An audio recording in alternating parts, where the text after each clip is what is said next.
നല്ല വചനം ദൈവം തന്നതിനായി ഞാൻ സ്തോത്രം ചെയ്യുന്നു.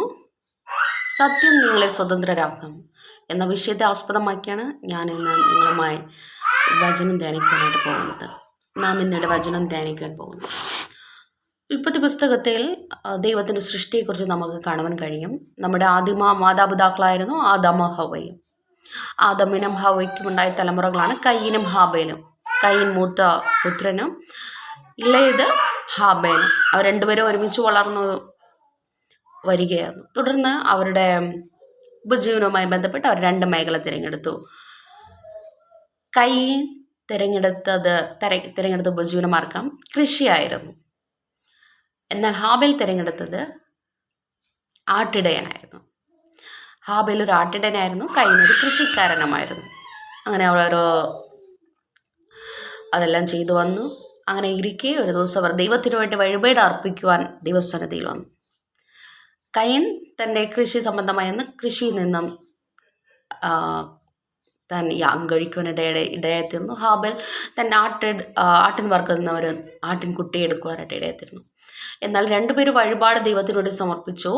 എന്നാൽ സ്വർഗത്തിലെ ദൈവം പ്രസാദിക്കുവാനായിട്ട് ഇടയായിത്തീർന്നത് ഹാബേലിൻ്റെ യാഗത്തെയായിരുന്നു. എന്തുകൊണ്ട്? ഹാബേൽ ഏറ്റവും നല്ലതും മേത്രവുമായത് ദൈവത്തിനോട് സമർപ്പിച്ചു. കയീൻ്റേത് ദൈവം പ്രസാദിച്ചില്ല. അതുകൊണ്ട് തന്നെ കയീന് ദേഷ്യമുളവാകുവാനായിട്ട് ഇടയായിത്തീർന്നു. കയീന് പക വരുവാനായിട്ട് ഇടയായിത്തീർന്നു. കയീൻ മൂത്തതാണല്ലോ, തൻ്റെ സഹോദരനാണ് ഹാബേൽ. അപ്പോൾ എൻ്റെ ഇളയ സഹോദരൻ്റെ യാഗത്തിൽ ദൈവം പ്രസാദിച്ചു, എൻ്റെ യാഗത്തിൽ ദൈവം പ്രസാദിച്ചില്ല. അങ്ങനെ ഒരു പക ദേഷ്യം വാങ്ങുവാനായിട്ട് ഇടയായിത്തീർന്നു. ഈ സമയം തന്നെ ദൈവം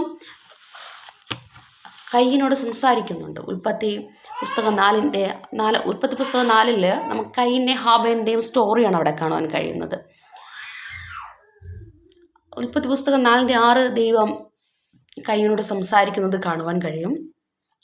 എന്നാറേ ഉൽപ്പത്തി പുസ്തകം 4:6 എന്നാറേ യഹോവ കയീനോട്, നീ കോപിക്കുന്നത് എന്തിന്? നിന്റെ മുഖം വാടുന്നതും എന്ത്? നീ നന്മ ചെയ്യുന്നു എങ്കിൽ പ്രസാദമുണ്ടാകുകയില്ലയോ? നീ നന്മ ചെയ്യുന്നില്ലെങ്കിലോ പാപം വാതിൽക്കൽ കിടക്കുന്നു. യഹോവ കയീനോട് നീ എന്തിനാ കോപിക്കുന്നത്? നിന്റെ മുഖം വാടുന്നതും എന്ത്? നീ നന്മ ചെയ്യുന്നുവെങ്കിൽ പ്രസാദമുണ്ടാകുകയില്ലയോ? നമ്മുടെ ജീവിതം നമ്മൾ നന്മ ചെയ്യണം. നന്മ ചെയ്താൽ നമുക്ക് ദൈവത്തിൽ നിന്ന് പ്രസാദമുണ്ടാകുവാനായിട്ട് ഇടയായിത്തീരും. നീ നന്മ ചെയ്യുന്നില്ലെങ്കിലോ, നീ നന്മ ചെയ്യാതെ പാപം ചെയ്തു കഴിഞ്ഞാൽ പാപം എവിടെ കിടക്കുന്നു? വചനം പറയുന്നു, പാപം വാതിൽക്കൽ കിടക്കുന്നു. അതിൻ്റെ ആഗ്രഹം നിങ്ങളിലേക്കാകുന്നു. ഒരു വാണിംഗ് പോലെ മുൻകൂട്ടി